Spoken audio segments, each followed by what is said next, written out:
देखिए फिजिक्स का अब सबसे ही इंटरेस्टिंग टॉपिक स्टार्ट होने वाला है। क्यों इंटरेस्टिंग मैं कह रहा हूँ इसको, क्योंकि एक ऐसी प्रॉब्लम को हम सॉल्व करने जा रहे हैं जो आईआईटी में बहुत इंपॉर्टेंट होती है। इवन आईआईटी में ही नहीं, एक कंसेप्चुअल क्वेश्चन में भी। अच्छा, हमारा चैप्टर लॉज ऑफ मोशन, इसकी प्रिंसिपल, इसकी एप्लीकेशन, ये कैसे काम करता है, इसको समझ चुके हैं। अभी बारी आती है कि इसकी न्यूमेरिकल, इसके फॉर्मुलेशन पे काम करना है। क्योंकि लास्ट टाइम हमने फ्रिक्शन को केवल थियोरेटिकली पढ़ा था कि फ्रिक्शन एक रिएक्शनरी फोर्स है, इसके दो नेचर होते हैं, लिमिटिंग नेचर और ऑटो एडजस्टिंग नेचर। फ्रिक्शन तभी अराइज होता है जब एक एक्सटर्नल फोर्स हो। मैंने किसी को ऐसे रख दिया तो फ्रिक्शन नहीं है, ये एक रिएक्शन है, जब एक्शन लगेगा तब रिएक्शन आएगा।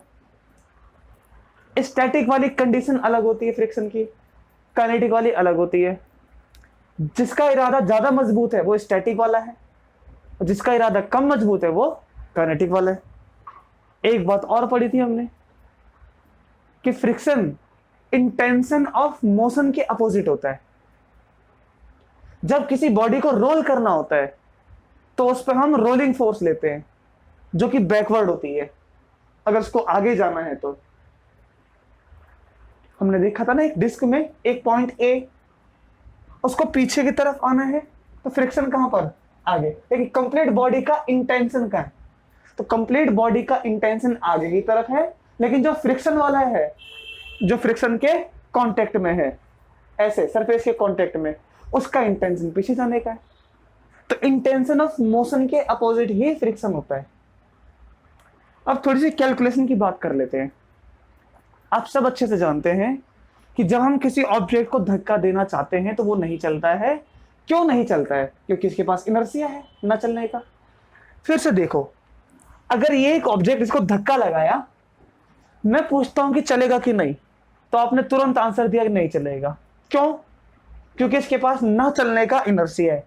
तो चलाने के लिए क्या करना पड़ेगा? इसके इनर्शिया से थोड़ा ज्यादा फोर्स लगाना पड़ेगा। इस सेंटेंस को दोबारा से गौर करो, इसके इनर्शिया से ज्यादा फोर्स लगाना पड़ेगा। फोर्स, इनर्शिया, फोर्स, कुछ राइमिंग मैच नहीं कर रही है। राइमिंग तब मैच करती जब मैं ये कहता कि इसकी फोर्स से हमें ज्यादा फोर्स लगानी पड़ेगी। तो इनर्शिया क्यों कह रहा हूं मैं? देखो, जब किसी के पास इनर्शिया होता है तो हम ना अपने पूरे अर्थ में सेम ग्रेविटी मान लेते हैं। तो जितना उसका मास उतना ही उस पर इनर्शिया होता है, मतलब कि उतनी उस पर फोर्स होती है। जैसे कि अगर हम इस ऑब्जेक्ट को स्पेस में ले जाएंगे तो इसका इनर्शिया, उसकी कैलकुलेशन थोड़ी अलग हो जाएगी।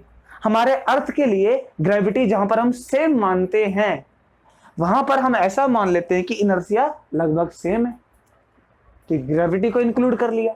और जहां पर हर जगह ग्रेविटी है, इधर भी ग्रेविटी, उधर भी ग्रेविटी, हर जगह ग्रेविटी, तो हम ग्रेविटी वाले जी को ऐसे बोलते नहीं है, लेकिन क्या होता नहीं है, होता है। तो बताओ, ऑब्जेक्ट नहीं चलता, फोर्स लगाने पर भी दिमाग में क्या आ गया कि एक ऐसी फोर्स और है जो इसको अपोज कर रही है। दूसरा सेंटेंस, फोर्स लगाया, नहीं चलता क्योंकि इसका इनर्शिया है। इनर्शिया है और एक ऐसी फोर्स जो अपोजिट काम कर रही है, ये दोनों एक ही तो बात है। इसका इनर्शिया ही है वो जो इसको चलने नहीं दे रहा, इसका वो इनर्शिया है जो इसको फोर्स प्रोवाइड कर रहा है अपोजिट। कहां है वो? तो हम जानते हैं, ये। और ये इनर्शिया, ये एक सरफेस पर टच है, उस सरफेस को ये एक्शन है, तो रिएक्शन कहां है? ये। और कितना है ये रिएक्शन? mg, क्योंकि ऊपर और नीचे वर्टिकल डायरेक्शन में नेट फोर्स 0 है, जितना ये उतना ये। इसको अपोज कौन कर रहा है? ये वाला कंपोनेंट। इसका इस डायरेक्शन में कितना इफेक्ट होगा उसके लिए कंपोनेंट बनाना पड़ेगा। ठीक है, हम बना के चेक कर सकते हैं। लेकिन अभी क्या बात समझ में आ गई? अब ये समझ में आ चुका है कि जितना ये फोर्स लग रहा है, एक ऐसी फोर्स जो पीछे काम कर रही है, एक ऐसी फोर्स जो पीछे काम कर रही है, वही तो फ्रिक्शन है। क्यों? क्योंकि हमने फोर्स लगाया तो इसका इंटेंशन आगे जाने का हो गया, तो फ्रिक्शन कहां धकेल रहा होगा? पीछे। अच्छा, पीछे काम कर रही है वो कौन है? फ्रिक्शन। फ्रिक्शन किस वजह से आ रहा है?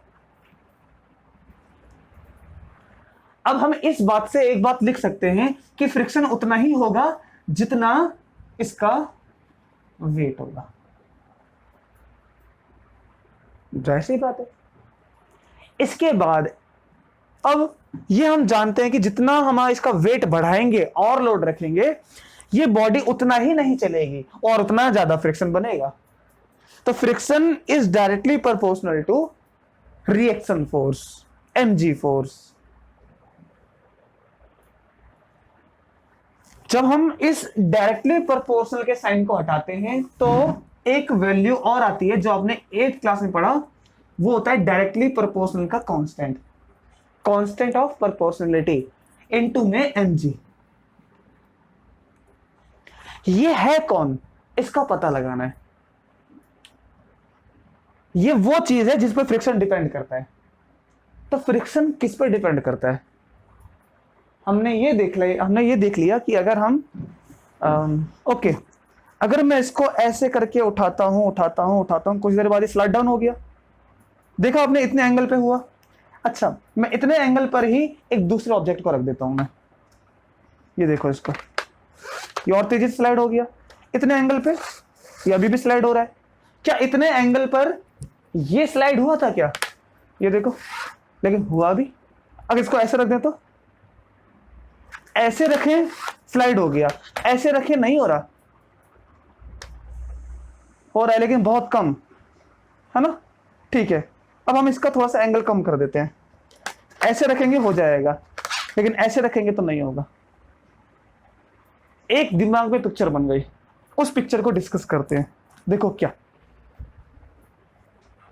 ये जो सरफेस हमने लिया और एक ये सरफेस और एक ये सरफेस, इन दोनों का काम अलग था। इसका काम और इसका काम अलग था। सरफेस के बदलने से इसका चलना भी बदल गया, और चलना बदल गया मतलब फ्रिक्शन बदल गया। क्या समझ में आया आपको? कि फ्रिक्शन एक और चीज पर डिपेंड करता है कि कौन से सरफेस कांटेक्ट में है। पहले तो उस सरफेस में ये कांटेक्ट में था, उसके बाद ये आया कांटेक्ट में। इन दोनों के कांटेक्ट में आने से क्या हुआ? मोशन में बदलाव आ गया। तो फ्रिक्शन सरफेस पर भी डिपेंड करता है कि सरफेस का नेचर कैसा है। ठीक है, दिखाओ बुक। इसको ऐसे रखते हैं, ठीक, इसको लिफ्ट करना स्टार्ट करते हैं। तो ये तो आसानी से हो रहा है। जब ऐसे रखेंगे तो होगा क्या? अब हो रहा है बहुत टाइम बाद। फिर से देखो, इस सरफेस के टच में मैं इसको रखता हूं, लिफ्ट करता हूं मैं, ये बहुत देर बाद हुआ। ठीक है, इतना एंगल आपने देखा ना, ये इतना एंगल बनता है। अब दूसरा इसको रखते हैं और तुरंत हो गया। पहले वाला जो हुआ था उसका एंगल इतना था लगभग, और दूसरे के लिए इतना एंगल। तो आपने क्या समझ लिया? आपने ये समझ लिया कि फ्रिक्शन बदलेगा जब सरफेस टच में रहेगी।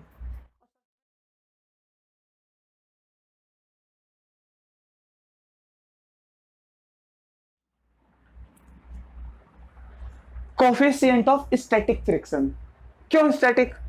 जब बॉडी रेस्ट पे होती है तो जो फ्रिक्शन आता है वो स्टैटिक फ्रिक्शन होता है। तो ये चीज क्या है?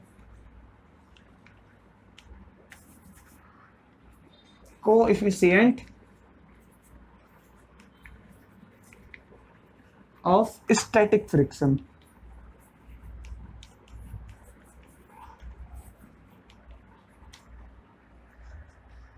ये होता क्या है, समझ में आया ना आपको? ये वो कोएफिशिएंट है जो ये डिसाइड करेगा कि कौन से सरफेस आपस में कांटेक्ट में है। मतलब it depends on the nature of surface in contact. एक लाइन में लिख लेते हैं,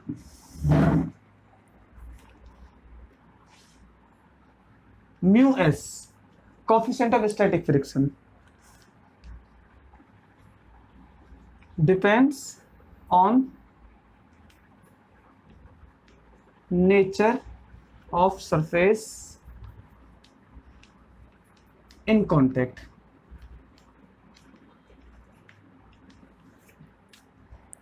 कौन से दो सरफेस आपस में कांटेक्ट पर हैं ये इस बात पर डिपेंड करेगा। बहुत आसान था हमारे लिए, ठीक है। अगर ऐसा है तो और क्या था इसमें, और ये भी था कि बॉडी को कितने एंगल पर हम लेकर आते हैं। हमने देखा कि जब वो एकदम फ्लैट था तो वो स्लाइड नहीं कर रहा था, उठाया स्लाइड नहीं कर रहा था, उठाया स्लाइड कर गया। ये चीज क्या दिखाती है आपको, एंगल। एक लाइन ये, एक लाइन ये, तो दो लाइन के बीच में इंक्लिनेशन एंगल होता है।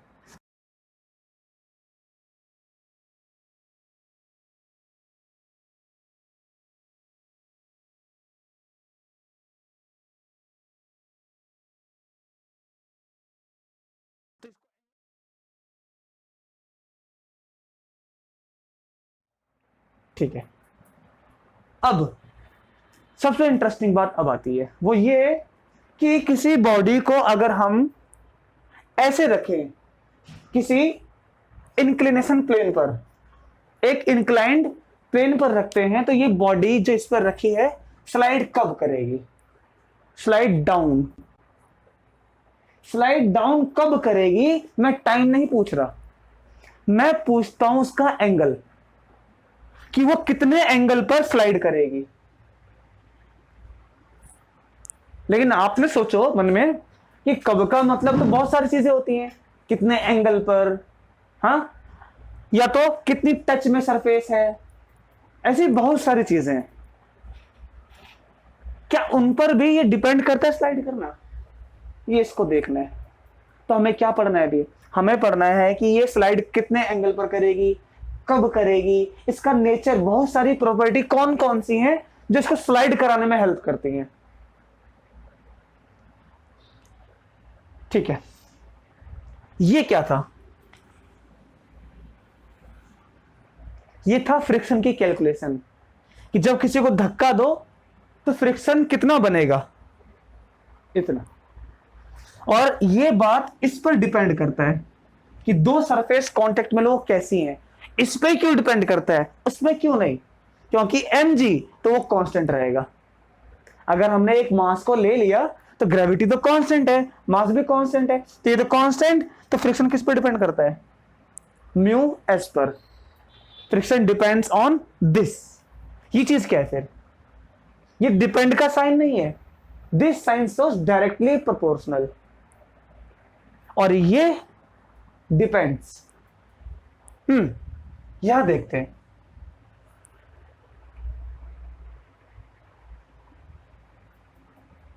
ओके। जब ये बॉडी स्लाइड करेगी इसके बारे में सोचना है हमें, क्या क्या होने वाला है। स्लाइड डाउन के लिए इसको यहां आना पड़ेगा, नीचे। नीचे क्यों आएगी, क्या हम खींचेंगे कि कोई और है जो किसको खींचेगा, तो कोई और है, वो कोई और कौन है, ग्रेविटी। लेकिन ग्रेविटी तो ऐसे काम कर रही है, तो नीचे कैसे आएगा। इस बात को समझने के लिए हम इसको डिकम्पोज कर देते हैं, ब्रेक कर देते हैं, मतलब कि इसके कंपोनेंट बनाना शुरू कर देते हैं। लेट्स मेक एक कंपोनेंट ये, ठीक। अच्छा, अब आप सोचो दूसरा कंपोनेंट कहां बनेगा, तो आंसर है इसके परपेंडिकुलर। ये क्या नाम दे इनका, तो सुनो, ये कितना एंगल है, अल्फा, ठीक है। यहां से देखना, ये क्या बन गया, एक ट्रायंगल। ये अल्फा है, ये 90 है, तो ये कितना होगा पता कर सकते हैं। इसका नाम अभी देते हैं ए। तीनों ट्रायंगल के एंगल का सम कितना होता है, a plus alpha plus 90 degree, 90 plus में अल्फा इक्वल्स 180, करेक्ट। आगे ए प्लस अल्फा कितना हो जाएगा, 90 उधर जाएगा तो 90। ठीक है, ए कितना आ गया?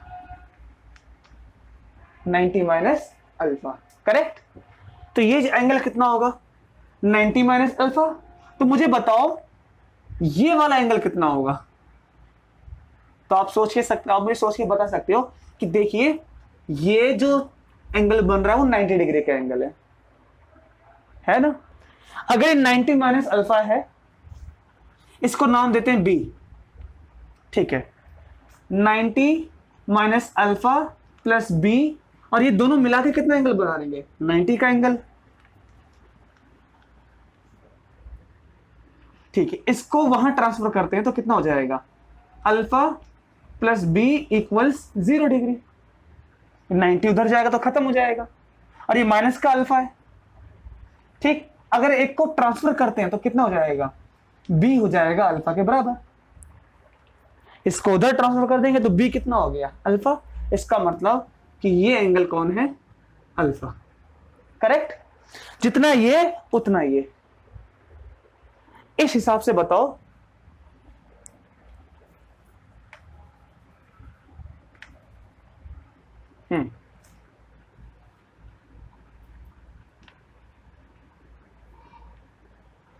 इस हिसाब से मुझे ये बताओ, ये एंगल, ये जो हमने बनाया एक कंपोनेंट, उस कंपोनेंट का नाम क्या होगा? तो इसको हम बना लेते हैं यहां पर, करेक्ट। हाँ, अब बताओ एंगल के सामने वाला क्या होता है? परपेंडिकुलर। कितना? साइन थीटा, या कहें साइन अल्फा, क्योंकि ये अल्फा है। कितना alpha? mg sine alpha, correct. तो ये वाला कंपोनेंट इसका नाम क्या है? mg sine alpha. ये mg साइन अल्फा, तो ये वाला कितना? तो ये हो जाएगा mg कॉस अल्फा।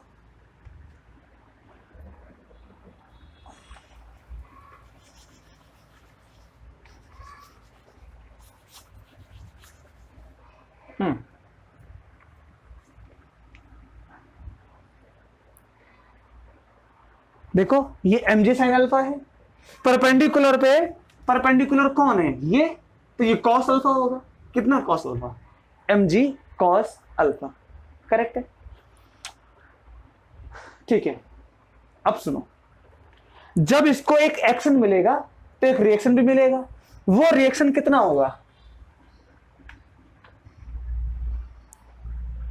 नॉर्मल होगा mg कॉस अल्फा, करेक्ट ना?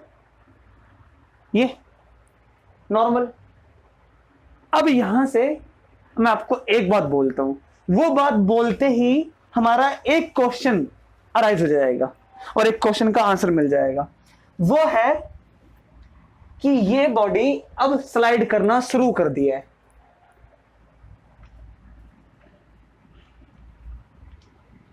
Sliding start. अगर स्लाइड करना स्टार्ट कर दिया तो मुझे बताओ स्लाइड करने के बाद ही तुरंत क्या आ जाएगा? एक रिएक्शन। उस रिएक्शन का नाम क्या है? फ्रिक्शन। इंटेंशन ऑफ मोशन नीचे आने का है, तो फ्रिक्शन कहां होगा? अपोजिट।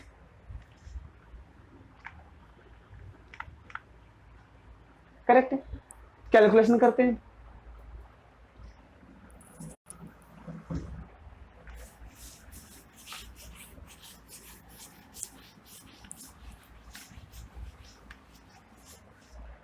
देखिए मैं यहां पर दो चीजों की कैलकुलेशन करूंगा। मैं पहला करूंगा फ्रिक्शन की और दूसरा करूंगा मैं एंगल की। पहले बताओ फ्रिक्शन कितना है? तो friction is opposite to mg sine alpha. mg sine alpha opposite है, इक्वल है 0। इक्वल एंड अपोजिट को मैंने 0 क्यों दिया? तो आप सोचोगे स्लाइडिंग तो शुरू हो चुकी है, तो ये चीज बड़ी होनी चाहिए थी ना। लेकिन कितनी होगी ये, क्या हमें ये पता है? बात नहीं पता। हमने कहा ना कि ये चीज फ्रिक्शन से बड़ी होनी चाहिए थी, लेकिन कितनी बड़ी होगी? अब मैं आपको इस बात को बताता हूं। मैं इसको अच्छे से सुनना। यहां से जो कंसेप्ट आने वाला है उसका नाम है लिमिटिंग। लिमिटिंग हो जाना। देखो क्या लिमिटिंग है, अगर हम इसको फिर से सोचें,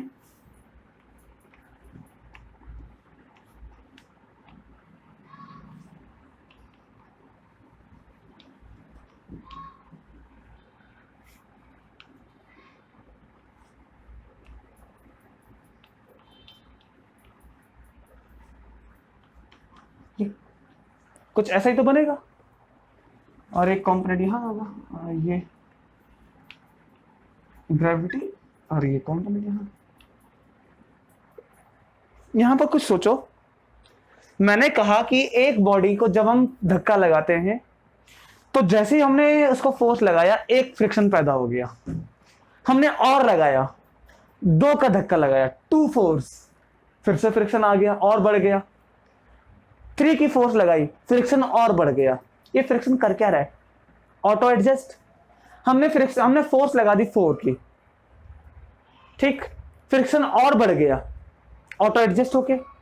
हमने फोर्स करी 5, अब बॉडी चलना शुरू हो गई। 6 किया, चलना शुरू हो गई। 7 किया तो भी चलती है, 8 किया तो भी चलती है, 9 किया तो भी चलती है।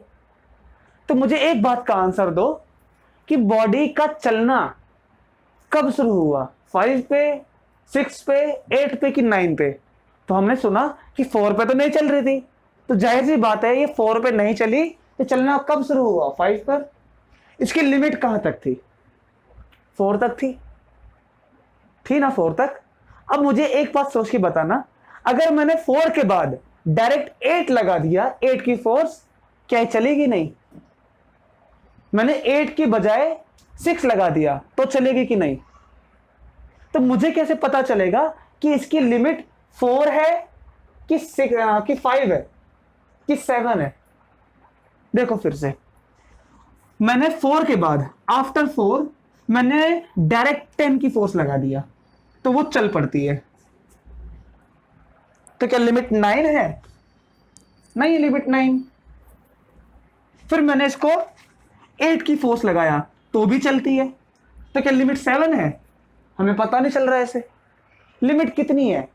लिमिट उतनी है जहां तक ये लास्ट रुकी है। कहां तक रुकी है लास्ट? फोर्स की 4 पर ये लास्ट रुकी हुई है। जैसे ही 4 से 4.1 किया ये चल पड़ती है, धीरे धीरे स्टार्ट। करेक्ट?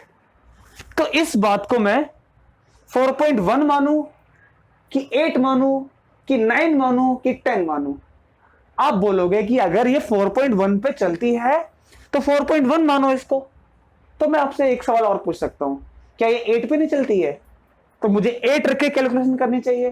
क्या 9 पे नहीं चलेगी? 9 पे भी चलती है, तो इसको 9 रख के कैलकुलेट करूं कि 8 रख के करूं कि 4.1? क्योंकि ये तीनों नंबर तो ऐसे नंबर हैं कांस्टेंट वाले, जिनको जो रख के कैलकुलेट करोगे वही आंसर मिलेगा, हाँ कि ना? तो 8 रखूं, 9 करूं कि 10 करूं कि 12 करूं, कितना करूं? कंफ्यूजन है बहुत सारा। तो मैंने कहा इसको वहां तक रखो जहां तक ये लास्ट रुकी थी, मैक्सिमम लिमिट तक।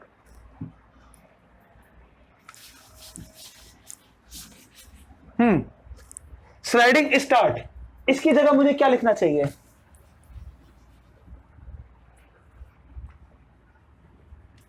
Maximum limiting value of maximum value of limiting friction. ये कंडीशन कौन सी है? Maximum value of limiting friction. थोड़ा सा बड़ा है, चल पड़ेगी। अभी हमें नहीं पता कि चलेगी कि नहीं चलेगी, बढ़ाएंगे चल पड़ेगी। बस हमें इतना पता है कि ये इसकी मैक्सिमम वैल्यू है।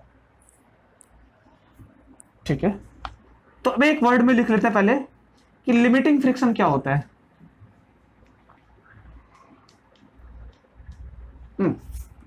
क्या होता है? आंसर है कि maximum value of static friction. इसको भी स्टैटिक कर लेते हैं, maximum value of static friction up to which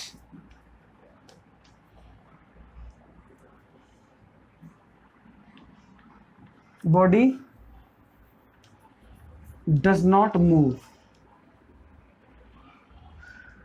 but beyond it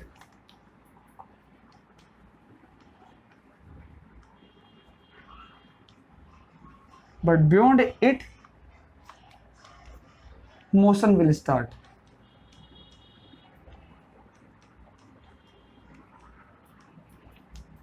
correct. इसके बियॉन्ड थोड़ा सा जाएंगे, मोशन स्टार्ट हो जाएगा. It is limiting friction. तो क्या होता है limiting friction? It is the maximum value of static friction, जहां तक बॉडी मूव नहीं करती है.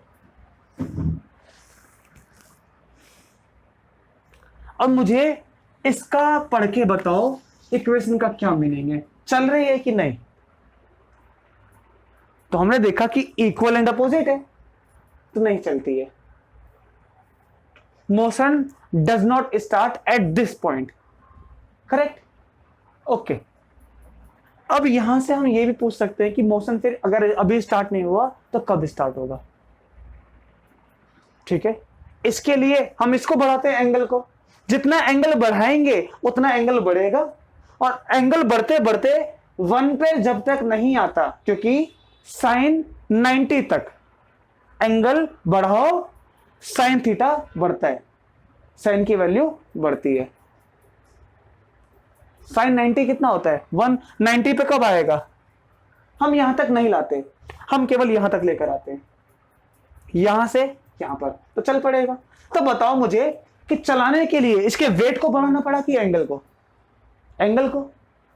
ठीक है. तो यहां से हम एंगल की कैलकुलेशन कर लेते हैं. कैसे करेंगे?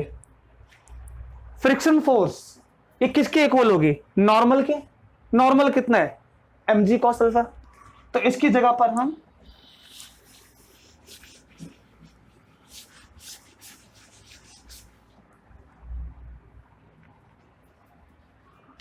mg cos अल्फा माइनस में mg sin alpha equals 0. Correct. mg को कॉमन लेते हैं. cos alpha minus sine alpha equals 0. इस mg को वहां ट्रांसफर कर दो. cos alpha minus sine alpha, ये मल्टीप्लाई में, इसके डिवाइड में, तो 0 हो जाएगा. ठीक है. तो cos alpha equals sine alpha.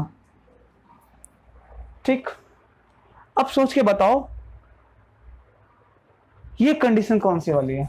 इसके आगे क्या करेंगे? यहां से क्या पता चलता है आपको? लेकिन अभी एक चीज मिसिंग है. ढूंढ सकते हैं इसमें क्या मिसिंग है? देखो,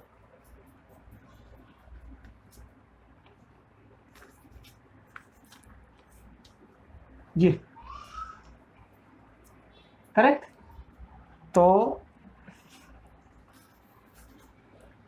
यहां पर ये भी लिख लेते हैं स्टैटिक फ्रिक्शन. तो स्टैटिक फ्रिक्शन कितना आया? Sine alpha upon cos alpha. क्या लिखेंगे इसको? Tangent alpha. ये अब बताओ, बॉडी जब स्लाइड करेगी तो वो किस पर डिपेंड करती है? एंगल पर. आया समझ में? ठीक है. अब आपसे एक क्वेश्चन पूछता हूं मैं. जब बॉडी स्लाइड करेगी तो एंगल पे डिपेंड करती है कि इसको कितने एंगल पर हम रखते हैं. इस एंगल में कुछ और इंफॉर्मेशन है क्या? एंगल क्या होता है? एंगल जस्ट इंक्लिनेशन, एक झुकाव होता है. क्या एंगल के टर्म में यहां पर कोई ऐसी दे रखा है क्या कंडीशन की नहीं बॉडी तब चलेगी जब ये हल्की होगी? कैसा बोला? बॉडी तब चलेगी जब वो इतना टच होगी केवल, ऐसा बोला. बॉडी तब चलेगी जब वो ऐसी होगी, ऐसा है क्या? बॉडी कब चलेगी? जब उसको हम ऐसे करके झुकाते हैं, किसी एंगल पर रखते हैं। आ रहा है समझ में? तो ये क्या क्या बातें हैं इसमें? इसमें एक एक बातें हैं कि स्लाइडिंग डाउन और motion where body will slide, it only depends on angle. Will it depend on the surface area in contact? No. ये कितना सरफेस एरिया टच में है इस पे डिपेंड नहीं करेगी। देखते हैं इस बात को एक बार। ये देखो, ठीक, इसको मैं ऐसे करके ये रोल करता हूं, मैं इसको उठा दिया, चल गया, ठीक है।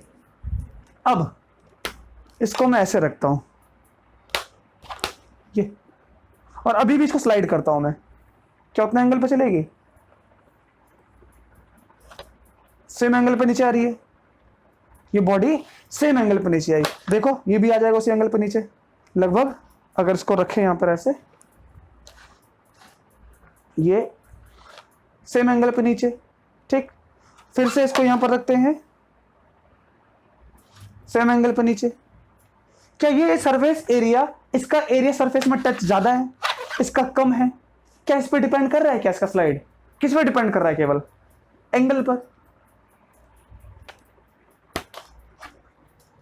ये बहुत जरूरी बात है कि कितना एरिया टच में है उस पर डिपेंड नहीं करेगा स्लाइड।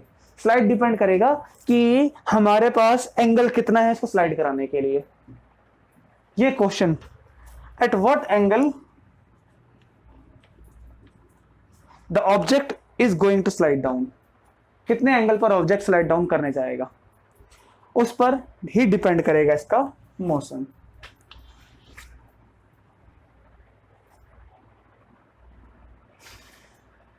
ठीक है, अब इसके बाद इसी वर्डिंग को लिख लेते हैं फिर से। ओके, देखिए इस फॉर्मूले को अच्छे से देखना, इसकी क्या मीनिंग है। इसकी मीनिंग है net force equals zero. Net force zero कब होती है? जब वो एक्सेलरेशन जीरो हो। यहां पर बॉडी चलती है क्या? नहीं चलती, इसीलिए नेट फोर्स कितनी है? हम बस क्या निकाल रहे थे? हम ये निकाल रहे थे कि बॉडी का मूवमेंट स्लाइड डाउन किस पर डिपेंड करेगा। हमें रिजल्ट से मिलता है कि बॉडी का स्लाइड डाउन केवल और केवल एंगल पर डिपेंड करेगा। नहीं चलती है क्यों? क्योंकि एंगल कम है। चलती है क्यों? क्योंकि एंगल बढ़ गया। तो यहां से हम कैलकुलेट करके रख सकते हैं अपने में, करेक्ट। अच्छा, अभी हमने देखा था कि फ्रिक्शन जो है वो किसके इक्वल होता है? फ्रिक्शन होता है friction directly proportional to normal force. Directly proportional sine हटाएंगे तो एक कांस्टेंट आएगा म्यू, फिर ये नॉर्मल। यही नॉर्मल क्या है? mg। इसमें नॉर्मल क्या है? mg cos alpha. तो mg cos alpha minus mg sin alpha, ये नेट फोर्स। और नेट फोर्स कितनी है? जीरो, क्योंकि बॉडी मूव नहीं करती है। ये लिख लेते हैं बात को, डज नॉट मूव। क्या होगा जब ये मूव करेगी? तो चेक करें, ठीक है, अभी चेक करते हैं इसको। उससे पहले थोड़ा बहुत लिख लेते हैं कि हमने इसको जो पढ़ा इसका मीनिंग क्या है। ठीक, देखिए कुछ कंक्लूजन पे डिस्कस करते हैं। कंक्लूजन जो हमने अभी निकाला था रिजल्ट, ये वाला, ये क्या कहता है? Number 1, friction depends on mu S. ये देखिए, क्योंकि ये तो कांस्टेंट है तो फ्रिक्शन किस पर डिपेंड करेगा? कोफिशिएंट ऑफ फ्रिक्शन पर। और coefficient of friction it depends on tangent of alpha. ये डिपेंड करता है टेंजेंट पर। अब यहां से हम ये कह सकते हैं डायरेक्टली कि friction only depends on angle. What angle? Tangent of alpha. Let's me see how. देखो, जब हम 0 डिग्री पर रखेंगे इसको एकदम ऐसे करके, 0 डिग्री का मतलब क्या? 0 डिग्री का मतलब ऐसे कि सरफेस एकदम फ्लैट है, बॉडी ऐसे, क्या चलेगी क्या? बिल्कुल नहीं चलेगी। अगर ये 0 तो फ्रिक्शन भी कितना, 0। फ्रिक्शन 0 का मतलब क्या, इसका मतलब कि कोई भी ग्रेविटी फोर्स उसको मोशन नहीं करा रही है। करेक्ट ना। अब आपके मन में ना एक क्वेश्चन अभी आ रहा होगा, मैं आपको बताता हूं वो क्या। और क्वेश्चन आने से पहले आपको मैं क्लियर कर देता हूं एक बात, वो बात सुनना। यहां पर हम कोई भी अपना एफर्ट नहीं लगा रहे, यहां पर हमारा कोई भी एफर्ट नहीं है। यहां जो एफर्ट है वो किसका एफर्ट है, ग्रेविटी का। जब हम अपना एफर्ट लगाएंगे उस एफर्ट में सब कुछ चीजें, ऐसी वाली चीजें बदल जाएंगी, और वो भी देखेंगे। ये किसका एफर्ट है,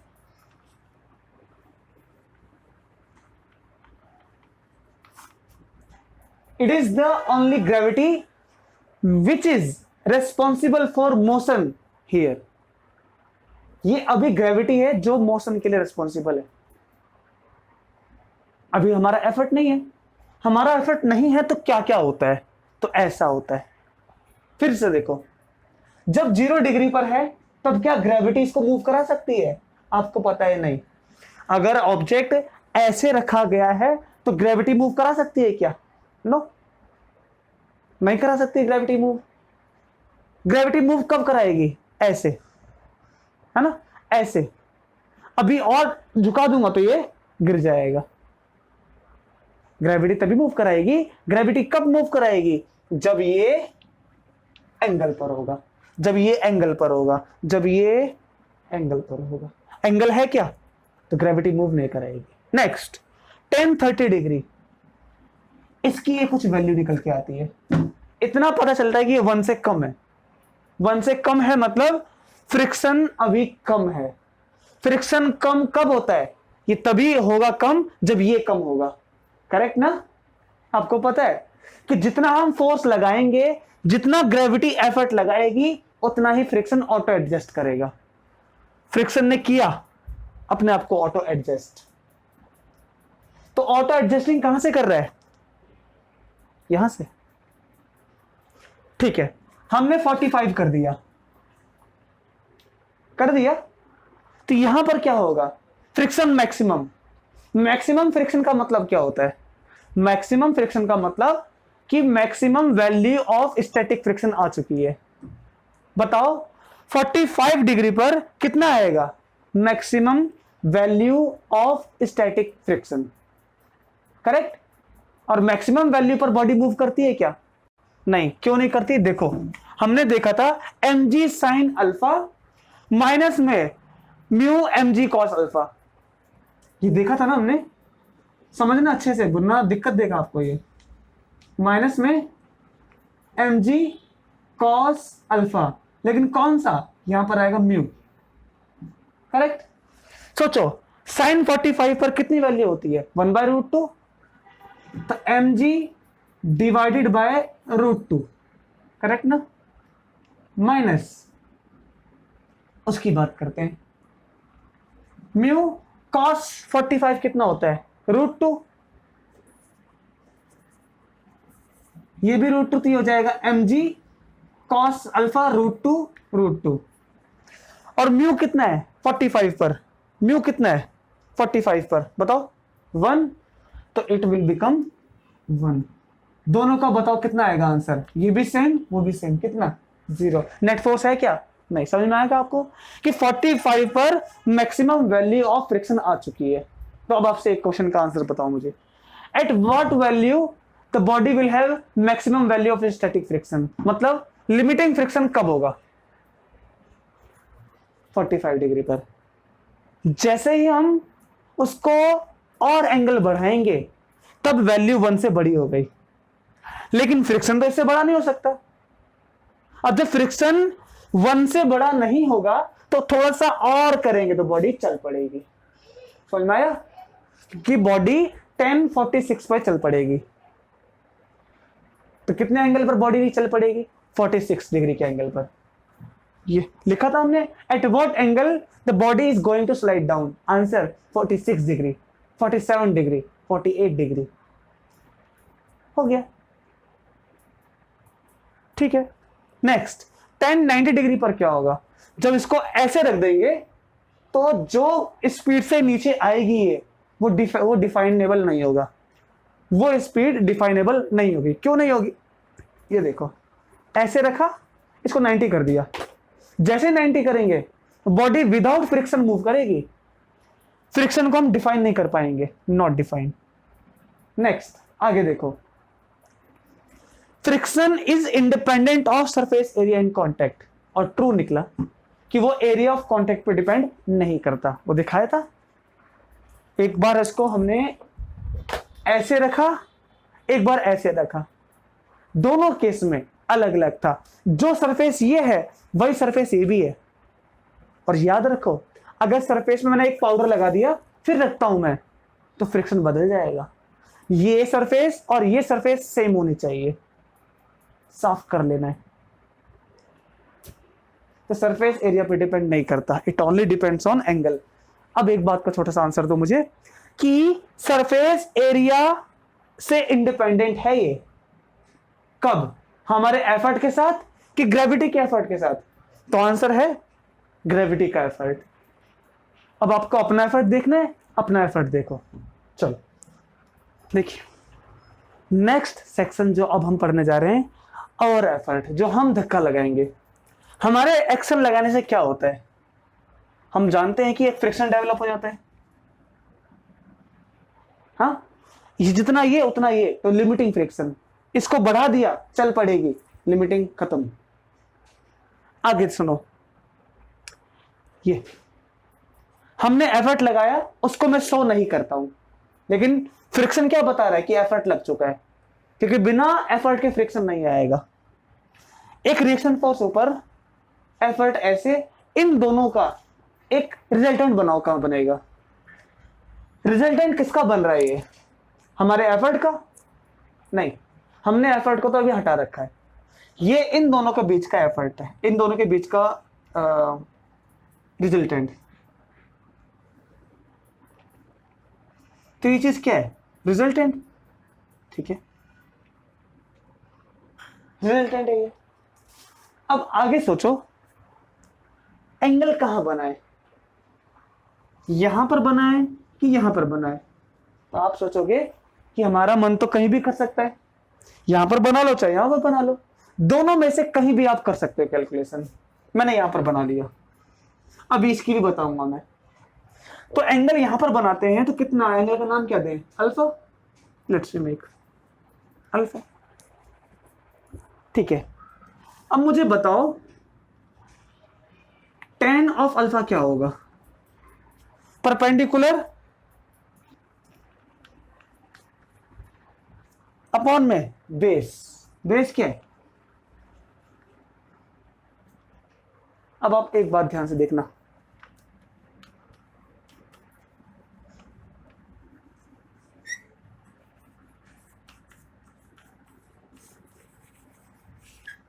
ट्रू।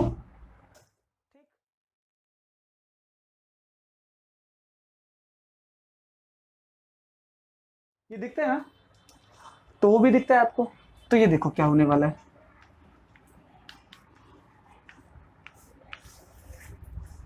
ट्रू की नहीं? ये क्या है? हम तो जानते हैं एक बात, वो बात कौन सी है कि जब हम किसी बॉडी को सामने सामने धक्का दे रहे हैं तो एंगल क्या करेगा? कुछ नहीं करेगा ना एंगल। हाँ, वाकई में कुछ नहीं करेगा।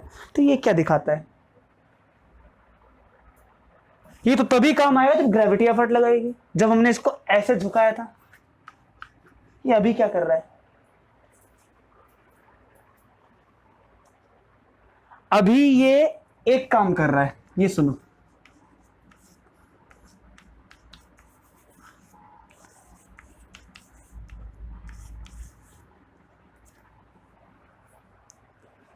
कुछ समझ में आ रहा है कि अभी ये एकदम कितना है? 0, क्योंकि अभी कितना एंगल है? 0। लेकिन आप सोचोगे कि अगर ये 0 है, सोचना ध्यान से, अगर ये 0 है तो फ्रिक्शन को भी 0 होना चाहिए था।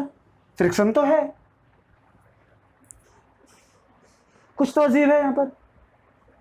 हाँ, इसी अजीब बात को अगर आप समझ जाओगे तो फिजिक्स आपके लिए इजी तो हो जाएगी। देखा ना कैसे मैंने बना दी फिजिक्स अभी, समझे?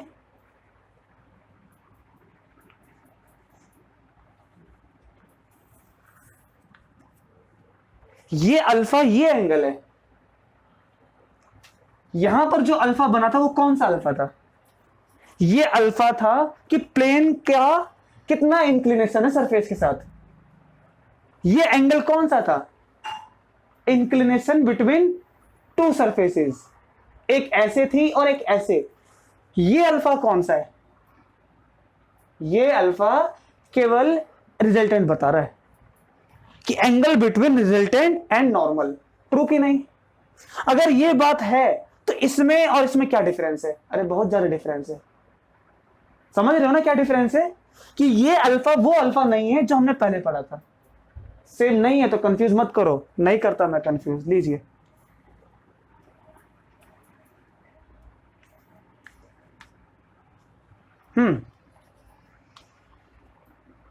कुछ समझ में आ रहा है आपको? This angle will tell you that at what angle body will move, किस एंगल पर बॉडी स्लाइड करेगी। ये एंगल क्या बताता है? ये एंगल आपको कुछ नहीं, केवल एक डेफिनेशन देगा आपको। ये डेफिनेशन देगा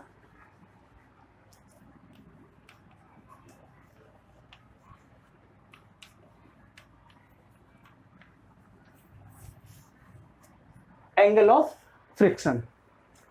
अब आप सोचोगे कि हम तो पढ़ रहे थे कि बॉडी ऐसे है, ऐसे पढ़ते पढ़ते अगर हम इसको ऐसे रखें, ऐसे रख दिया, तो ऐसे वाली स्टडी में तो कोई एंगल नहीं है। तो ये क्या है? ये एंगल कहां आ गया? कुछ तो है ना। हाँ, हमें एक बात पता है कि इसको ऐसे रखकर अगर ऐसे झुकाएंगे या ऐसे करेंगे तो एंगल समझ में आता है। एक सरफेस ऐसी थी पहले, ये देखो, पहले ये सरफेस फ्लैट थी, इसको जैसे ही मैंने ऐसे कर दिया तब तो एंगल समझ में आता है। कहां पर है ये एंगल? क्यों पढ़ रहे हैं? कोई जरूरत है क्या? नहीं दिखती आपको? इसमें कोई जरूरत दिख रही है पढ़ने की? कोई जरूरत नहीं है। ठीक है, तो इतना लोड क्यों लें फिर? इसको नहीं पढ़ेंगे। इसको केवल आपकी फिजिक्स की बुक की डेफिनेशन के लिए समझ लेते हैं। तो समझे क्या है? मैं इसको रब करता हूं और रब करने के बाद दोबारा समझाता हूं मैं कहना क्या चाहता था। अपना दिमाग क्लियर करके चलना। पता है क्या, हम जब भी फ्रिक्शन पढ़ते हैं ना तब हमें बहुत कंफ्यूजन होता है। एक एंगल यहां, अभी एक एंगल यहां पढ़ रहे थे, तो ये एंगल वो एंगल क्या है? कंफ्यूजन थी ना। इंपॉर्टेंस किसमें है? एंगल की, जब बॉडी स्लाइड करने के लिए रखी गई हो, इसमें कोई इंपॉर्टेंस है?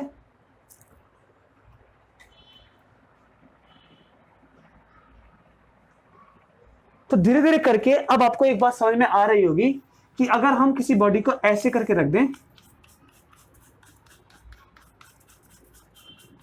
तो उसमें एंगल का कोई रोल खास नहीं है। लेकिन हम एक चीज डिफाइन कर सकते हैं यहां पर। वो डिफाइन क्या कर सकते हैं? ये देखना, आपकी बुक में एक टॉपिक लिखा है, बस उस टॉपिक के लिए आपको ये बात पढ़ा रहा हूं मैं, केवल और केवल उसी टॉपिक के लिए। और आपकी बुक में एक टॉपिक है एंगल ऑफ फ्रिक्शन। बस ये बात उसी टॉपिक के लिए है बस, और इससे इसका कोई रिलेशन नहीं है। क्यों नहीं है रिलेशन? क्योंकि ये चीज तो बनती है, इसके लिए बनती है ना। ये एंगल तो केवल इसके लिए रिस्पॉन्सिबल है जब ऐसे करके झुका हो। यहां एंगल का तो कोई काम ही नहीं है, तो यहां एंगल कैसे पढ़ सकते हैं? तो फिजिक्स में दिमाग क्लियर करके चलना, कंफ्यूज मत होना। कोई खास रोल नहीं है। अगर खास रोल नहीं है तो थोड़ा बहुत जो है वो जान लेते हैं। वो थोड़ा बहुत क्या है तो सुनना। हमने अभी देखा था this is normal, this is friction. केवल एक जनरल नॉलेज के लिए पढ़ रहे हैं हम इसको। This is resultant, this is angle theta, mu S equals to tan theta. Friction depends on, या तो friction equals to mu S tan theta, mu S M G, correct है। आगे सुनना, अगर हम फ्रिक्शन को बढ़ा दें तो क्या होगा? एंगल बढ़ गया। फ्रिक्शन कम कर दें,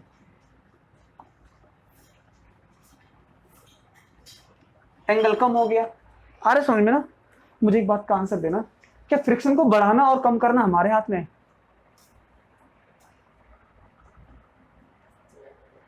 क्यों? फ्रिक्शन की जो मैक्सिमम लिमिट है उसके बाद भी फ्रिक्शन को बढ़ा सकते हैं क्या? ये रही मैक्सिमम लिमिट, अब फ्रिक्शन कैसे बढ़ाओगे?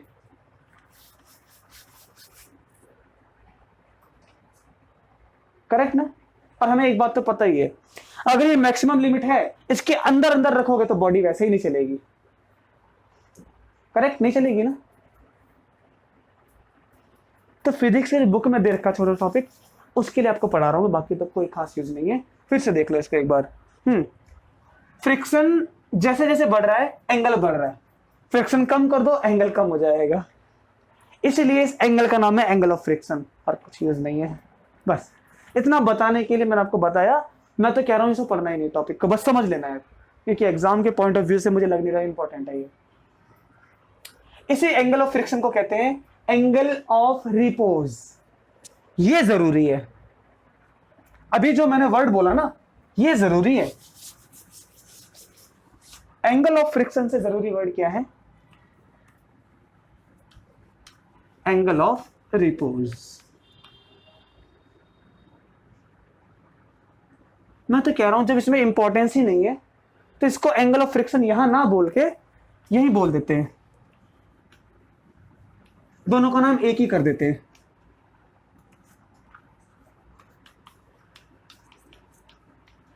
और इसको पढ़ो ही मत।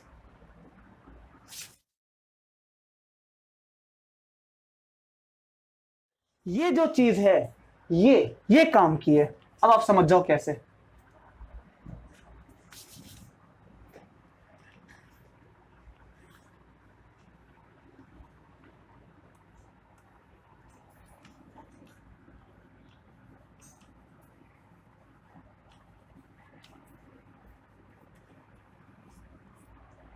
काम की है कि नहीं? कुछ कुछ बात समझ आ रही है मेरी आपको? तो एंगल ऑफ फ्रिक्शन को एंगल ऑफ रिपोज बोलना शुरू कर दो। अगर आपके एग्जाम में आएगा एंगल ऑफ फ्रिक्शन फाइंड करो, तो कहां से फाइंड करोगे? इस वाले से कि इस वाले से? एग्जैक्टली इस वाले से। उसको तो ध्यान ही नहीं देना, ये जरूरी है एंगल ऑफ रिपोज के लिए। क्लियर? और कितना होता है एंगल ऑफ रिपोज आप जान चुके हो इसको पहले, है ना? मैंने आपको इससे पढ़ाने से पहले क्या बताया था? सारा का सारा भाई, इसीलिए जरूरी था इसको पढ़ना। तो ये कितना होता है? Tangent alpha. अरे कैसे निकला था? डेरिवेशन दिखाई आपको? एक बार छोटा सा देख लेते, एक बार फिर से।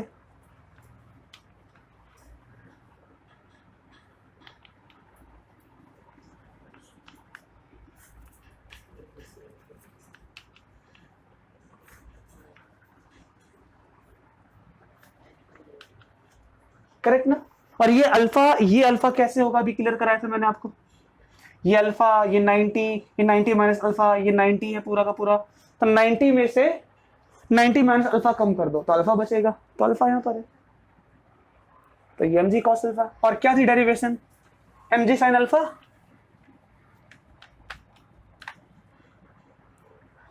माइनस में फ्रिक्शन, किसको प्लस लेना चाहते हो किसको पॉजिटिव, ये आपके ऊपर डिपेंड है। इसको मैं माइनस ले लेता हूं, तो माइनस में फ्रिक्शन। फ्रिक्शन क्या होता है? Mu S mg cos alpha.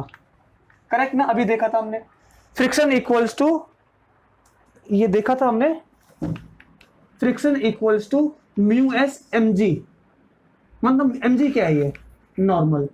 यहां पर नॉर्मल क्या है? mg cos alpha. और ये बॉडी मूव कर रही है क्या? स्लाइड नहीं कर रही है, zero acceleration. Net force equals to m into A zero zero. अब mg यहां से हटा दो, यहां से हटा दो, कॉमन लेंगे, डिवाइड भेजेंगे, वैसे ही 0। तो म्यू एस क्या आ जाएगा, और उसको उधर भेजेंगे तो ये हो जाएगा म्यू एस कॉस अल्फा, ये साइन अल्फा। म्यू एस निकालेंगे तो कॉस अल्फा साइन के डिवाइड में, साइन के डिवाइड में आएगा तो एक बार फिर से कर लिए डेरिवेशन। अच्छा, अब थोड़ी थोड़ी डिस्कशन करते हैं आपसे। ठीक है, आज के लिए पहले इतना फिनिश करते हैं।